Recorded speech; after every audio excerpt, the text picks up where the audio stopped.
खबर राजनाथ सिंह को रायगड़ा गस्त निर्वाचन प्रचार सभा राजनाथ सिंह कहले मु जहाँ देखुची ओडिशार 21 रु 21 लोकसभा सीट रे विजय लाभ करिबो बीजेपी। नमस्कार दर्शक, जीटीवी भारत ओडिया न्यूज चैनल को आपण मानकु स्वागत करुछि। मु रामदास। चैनल को सब्सक्राइब करनथिले सब्सक्राइब करंतु, आवश्यक स्थले अन्य को शेयर करंतु एवं वीडियोटी को शेष जाए देखंतु। आज स्थानीय जीआईसीआर सम्मुख पड़िया ठारे बीजेपी पक्षरु निर्वाचन संपर्क रे एक जनसमावेश आयोजन करथिले। एही समावेश रे देशर प्रतिरक्षा मंत्री श्री राजनाथ सिंह जोगदेई कांग्रेस उपर वर्षिथिले। कहले ओडिशा लोकसभा सीट रे एथर बीजेपी 21 रु 21 सीट रे जितिबो। शुणन्तु मान्यवर देशर प्रतिरक्षा मंत्री तथा बीजेपी रो वरिष्ठ नेता श्री राजनाथ सिंह कौन कहिसंती रायगड़ा सभा रे शुणन्तु। वाह, क्या बुलंदाबाज है। हमारे मेंबर ऑफ पार्लियामेंट के कैंडिडेट श्री कालीराम जी मांझी और MP Rajya Sabha Shri Chunelal ji Orissa, Shri Shiva Patnaik ji district president, Shri Govind Jain Lok Sabha प्रभारी, Shri Vasant Ulka MLA candidate Raigarh, Shri Trinath Gomango ji MLA candidate Gunupur, Shri Jagannath Nandruka MLA candidate Bissam Cuttack. यहां मौजूद मेरे सभी सम्मानित बहनों एवं भाइयों, मैं आप सबसे क्षमा चाहूंगा कि मैं खड़े होकर पूरा भाषण करना चाहता हूं, लेकिन 3 दिन पहले मुझे चोट लग जाने के कारण शायद बहुत देर तक आपके बीच में खड़ा न रह सकूं। इसके लिए मैं आपसे क्षमा चाहूंगा। यदि मुझे आवश्यकता महसूस होगी, यदि आप सब मुझे इजाजत देंगे, तो मैं बैठकर भी अपने विचार आप सबके सामने व्यक्त करूंगा।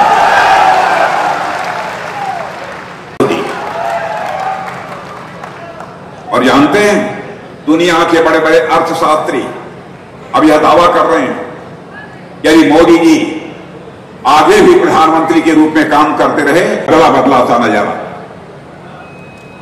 पक्का मकान सभी को मिलना चाहिए, सबके घरों में नल के माध्यम से जल पहुंचना चाहिए, सबके घरों में शौचालय होना चाहिए, किसी भी माता बहन को लकड़ी जलाकर खाना पकाने की नौबत न आए, इसलिए एलपीजी गैस सिलेंडर उसके यहां होना चाहिए। यह सब सारी सुविधा आजाद भारत के इतिहास में पहली बार किसी ने मुहैया कराई है, तो हमारे प्रधानमंत्री नरेंद्र मोदी जी ने मुहैया कराई। और मेरे माताओं बहनों भाइयों, सुन लेना, जिनको आज तक बीजेडी सरकार के कारण यह सुविधा नहीं मिल पाई है, इस बार चूंकि आप यहां पर बीजेपी की, भारतीय जनता पार्टी की सरकार बनाने जा रहे हैं, अगले 5 वर्ष में सबको हम यह सुविधा मुहैया कराएंगे। आपको मैं पूरा विश्वास दिलाता हूं, सबको यह सुविधा मुहैया कराऊंगा। भ्रष्टाचार कम नहीं हुआ है।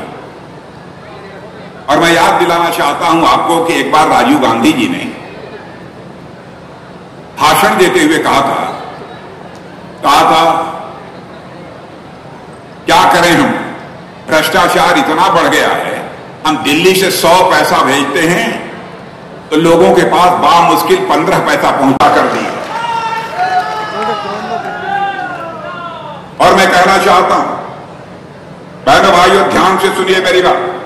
रामलला अपनी झोपड़ी से निकलकर अपने महल में प्रवेश कर चुके हैं। अब भारत में भी राम राज्य का आगाज होकर रहेगा, इसमें कहीं दो मत नहीं है। हम लोगों ने भ्रष्टाचार कम नहीं हुआ है। और मैं याद दिलाना चाहता हूं आपको कि एक बार राजीव गांधी जी ने भाषण देते हुए कहा था क्या करें हम, भ्रष्टाचार इतना बढ़ गया है, हम दिल्ली से 100 पैसा भेजते हैं तो लोगों के पास बामुश्किल 15 पैसा पहुंच। इस सभा कोरापुट लोकसभा सांसद प्रार्थी श्री कालीराम मांझी, रायगढ़ विधानसभा प्रार्थी वसंत उल्का, विषमकटक विधानसभा प्रार्थी जगन्नाथ नंद्रुका जोग देथिबा बेले गुणुपुर विधानसभा प्रार्थी को देखा नथिला। रायगढ़ जिला बीजेपी सभापति शिव पटनायक स्वागत भाषण देथिबा बेले पद्मनाभ दास सभा परिचालना करथिले। 21 के 21 सीटों पर भारतीय जनता पार्टी की विजय पताका फहरने जा रही है। मेरे बहनों भाइयों, आपके सांसद के प्रत्याशी को बोलते हुए मैंने सुना है, और मैं कह सकता हूं कि आपके जो सांसद के प्रत्याशी हैं, इनको चुनकर यदि आप भारत की संसद में भेजेंगे, आपकी समस्याओं को भारत की संसद में प्रभावी तरीके से आवाज देने का कोई काम करेगा, यही आपके सांसद प्रतिनिधि करेंगे। आपका प्रत्याशी नौजवान है, आपका प्रत्याशी तेज तर्राक है, आपका प्रत्याशी खूब अच्छा बोलने वाला है, प्रभावी बोलने वाला है। ऐसा ही प्रत्याशी चाहिए। और जो माहौल मैं यहां अपने आंखों के सामने देख रहा हूं, लगता है मुझे बहुत निवेदन करने की जरूरत नहीं है। आप लोगों ने पहले से मन बना लिया है। इस बार अपने प्रत्याशी मांझी जी को भारी मतों से विजय दिलाकर हमको भारत की संसद में भेजना है। बहनों भाइयों, यह जय जगन्नाथ की धरती है। जय जगन्नाथ के प्रति आस्था केवल भारत की सीमा में रहने वाले लोगों की ही नहीं है, बल्कि मैं दुनिया के दूसरे देशों में जाता हूं जहां पर हमारे भारतवासी रहते हैं, उनके मन में भी जगन्नाथ जी के प्रति गहरी आस्था है, गहरी श्रद्धा है। और ऐसे ही जय जगन्नाथ जी की धरती के रहने वाले आप सब लोग हैं, और आप सब लोगों ने मेरा भी बहुत ही गर्मजोशी के साथ स्वागत किया है। लेकिन मैं जानता हूं भारत की परंपरा है और शिष्टाचार का तकाजा है कि स्वागत, अभिनंदन और सलाम दुआ कभी एक तरफा नहीं होना चाहिए। इसलिए मैं भी अपनी तरफ से शीश झुकाकर आप सभी बहनों भाइयों का हार्दिक अभिनंदन करता हूं, आप सभी का मैं स्वागत करता हूं। बहनों भाइयों, पिछले 10 वर्षों से केंद्र में मोदी जी के नेतृत्व में सरकार को काम करते हुए आप देख रहे हैं। मैं यदि आपसे मैं पूछूं, और मैं चाहूंगा कि आप उसका जवाब दीजिए, मोदी जी की सरकार ने 10 वर्ष तक कैसा काम किया है? मोदी जी की सरकार ने कैसा काम किया है, या पीछे बतलाइए, अच्छा किया है कि नहीं? मोदी जी की सरकार ने काम अच्छा किया? वाह, क्या बात। देखिए, यहां पर आजाद भारत में लंबे समय से लोगों ने कांग्रेस की सरकार देखी है। प्रारंभ में पंडित जवाहरलाल नेहरू जी भारत के प्रधानमंत्री थे, उसके बाद श्रीमती इंदिरा गांधी जी भी हुई, राजीव गांधी जी भी हुए, डॉक्टर मनमोहन सिंह जी भी हुए, और सभी यह कहते रहे कि हमारी सरकार बना दीजिए, हम भारत से गरीबी को मिटा देंगे। लेकिन बहनों भाइयों, कोई गरीबी को मिटा नहीं पाया। लेकिन आज मैं सीना ठोक कर डंके की चोट पर कह सकता हूं, 10 वर्षों के अंदर ही इस हिंदुस्तान से 25 करोड़ लोगों को गरीबी रेखा से बाहर करने में किसी भारत माता के सपूत ने सफलता प्राप्त की है, तो उसका नाम है श्री नरेंद्र मोदी। और जानते हैं, दुनिया के बड़े बड़े अर्थशास्त्री अब यह दावा कर रहे हैं, यदि मोदी जी आगे भी प्रधानमंत्री के रूप में काम करते रहे, तो आगामी 10-15 वर्षों में इस हिंदुस्तान से गरीबी का पूरी तरह से सफाया हो जाए।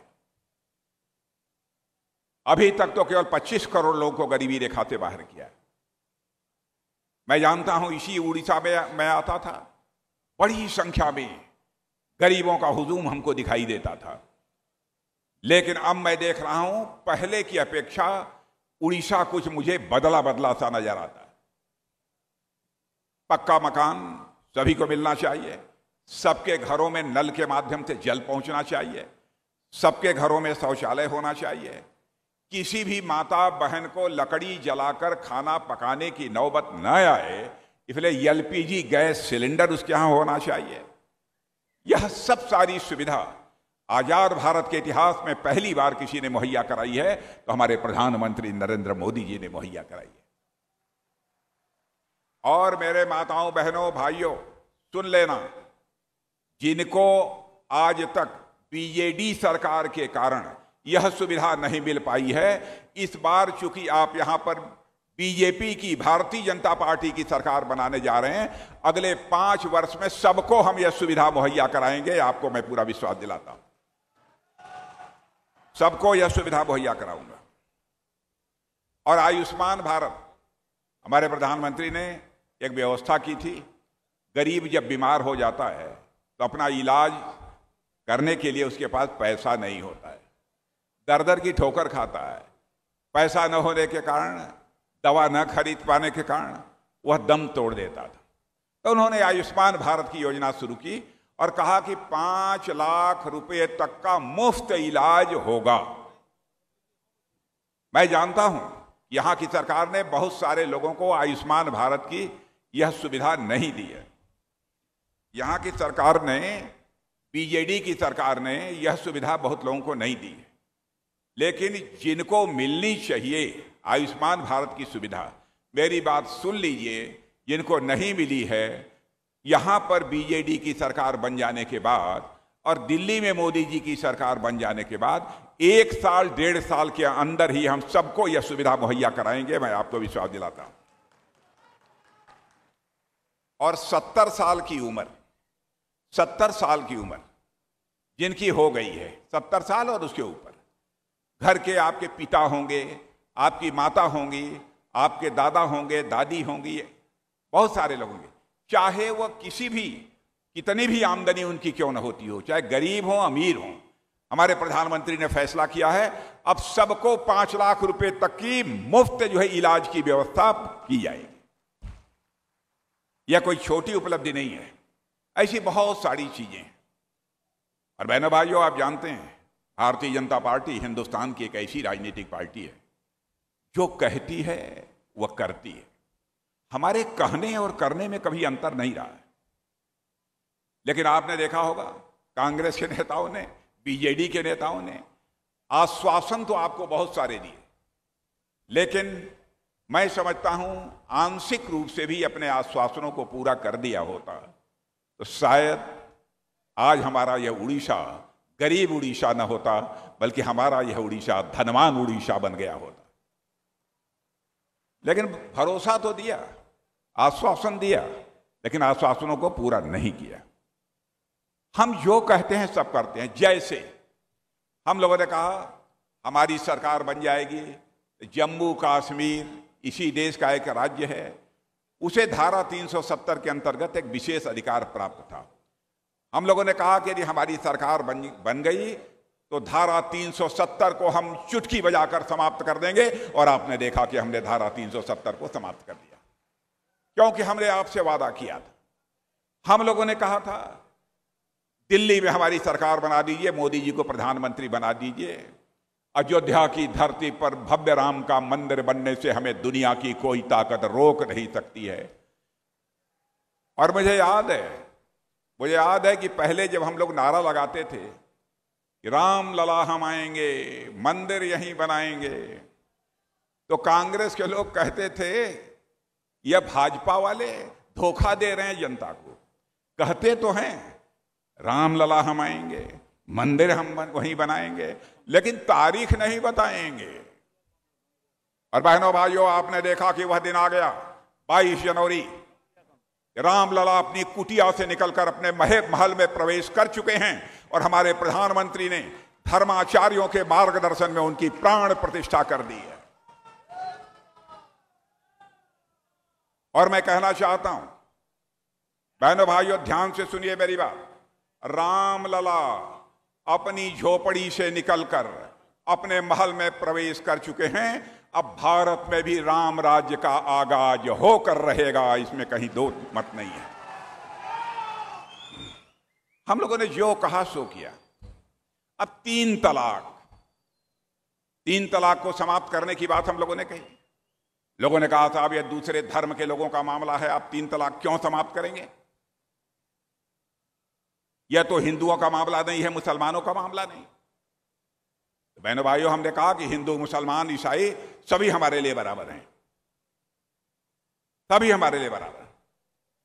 और चाहे किसी धर्म की माता, बहन और बेटी के साथ कोई जुल्म और अत्याचार होगा तो उसके साथ भारतीय जनता पार्टी खड़ी रहेगी, सरकार बने या न बने, हमें इस बात की चिंता नहीं। और आपने देखा कि 3 तलाक को समाप्त करने की बात कही थी, हम लोगों ने चुटकी बजाकर 3 तलाक को भी हम लोगों ने समाप्त कर दिया। यह है भारतीय जनता पार्टी, जो कहती है वह करती है। अब कांग्रेस की बात बतलाएं आपको। कांग्रेस कहती थी हम भ्रष्टाचार मिटाएंगे, बहनों भाइयों, भ्रष्टाचार कांग्रेस के शासनकाल में मिटा? मैं आपसे पूछना चाहता हूं, भ्रष्टाचार बढ़ा कि घटा? मैं याद दिलाना चाहता हूं, यदि आपकी इजाजत हो तो मैं बैठकर बोलूं, कुछ कठिनाई हो रही है। मैं बैठकर बोल सकता हूं मेरे बहनों भाइयों? बहुत बहुत धन्यवाद।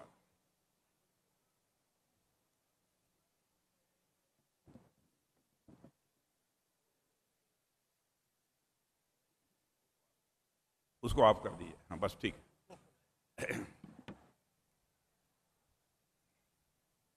मेरे बहनों भाइयों, जब जब कांग्रेस की सरकार आई, उन्होंने कहा कि हम भ्रष्टाचार को समाप्त करेंगे, लेकिन कांग्रेस के शासनकाल में बराबर भ्रष्टाचार बढ़ा है। रायगढ़ दीपक कुमार पृष्टि रिपोर्ट, जीटीवी भारत ओडिया।